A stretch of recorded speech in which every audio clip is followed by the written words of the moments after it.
Hello friends, আমি সিমরান। তো চলো আজকে একটু স্কিন কেয়ার করা যাক। একটু ক্যাচি হলো ঠিকঠাক করে নিতাম। শীট মাস্কটা ব্যাগে নিয়ে ঘুরছিলাম, বাট লাগানো হচ্ছিল না। তো আজকে এটা ট্রেন্ডস থেকে নতুন কিনলাম। এটা রাইসেরটা ফার্স্ট টাইম আমি অ্যাপ্লাই করছি। পায়েসের মতো গন্ধ। দেখা যাক ফেসে কোনো ভালো এফেক্ট পড়ে কি না। লাগালে কি আর আমাকে রূপসুন্দরী লাগবে, তাই না? এতক্ষণ কি করব, ভালো একটু খাই বাদাম। এটা খুব ভালো লাগে আমার, পেস্তা বাদাম।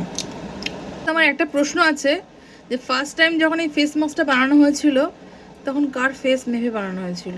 আমার ভাই আমার কথাটা শুনে হাসবি, বাবা খুলে গেল। তো জন্য না, হাসাবি না আমাকে। গাইজ, এই ফেস মাস্কটা লাগানোর পর আমার একটা দুষ্ট বুদ্ধি মাথায় এসছে, চলুন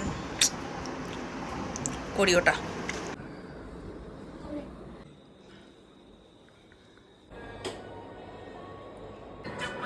বললা ভয়তে আমার জামা উঠে গেছে। আমার ভয়তে পুরো হাঁটে এটাকে